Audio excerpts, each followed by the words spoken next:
Constitutional lawyer Bruce Fein. He joins us now from here in Washington. Thanks so much for joining us, Bruce.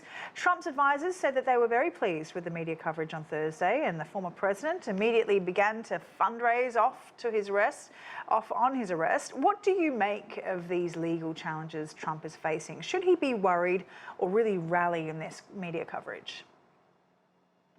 I think the audience needs to remember the media is not admissible evidence. If we take the over 100 lawsuits that have resulted in decisions in courts since the November balloting in 2020, Mr. Trump has lost every single case. 100% losses, because money is not evidence. Yelling witch hunt is not evidence.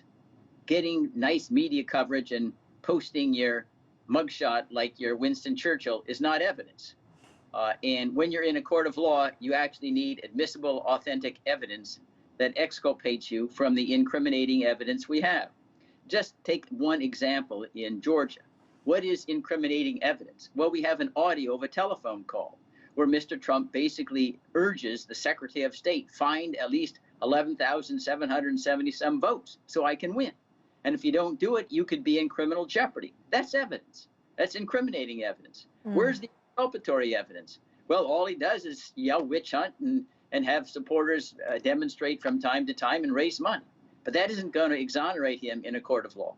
So the Fulton County District Attorney will lay out the first details of her anti-racketeering case tomorrow morning. What should we be looking out for?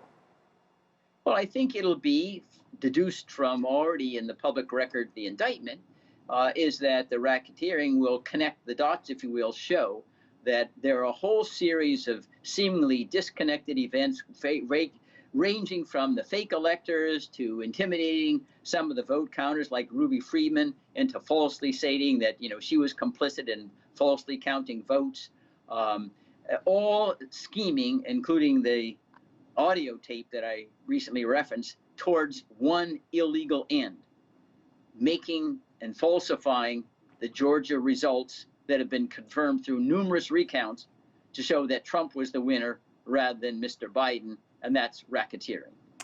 Now, all 19 defendants in the Georgia election interference case, including Trump, have turned themselves in, as we know. Infighting, though, has now begun over the facts of the case, the timing of it, and where it should be tried. How can defendants seek to do this, and which courts are likely to be friendlier to them? Well, you have basically the choice for some of the defendants between federal or state jurisdiction. The law would be the same, but if you're charged with a crime that stems from your duties reasonably connected to your federal government service, you have a right to remove the case from the state court to the federal court. Now, that choice doesn't confront all the defendants. Some of them are state officials. And if you ask me, what will be, whether the federal forum would be more favorable than a state forum, I do not think that either forum is going to be favorable to Mr. Trump. I think that the effort to get removal is simply to delay, which is all Donald Trump has going for him.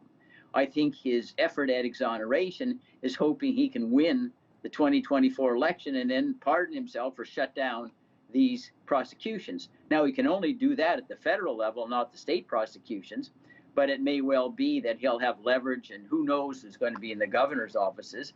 At that time, they may be able to pardon him if they wish for political purposes too. Right. But I don't think that when it comes to the application of the law, that he'll fare any better in a federal forum than a state forum.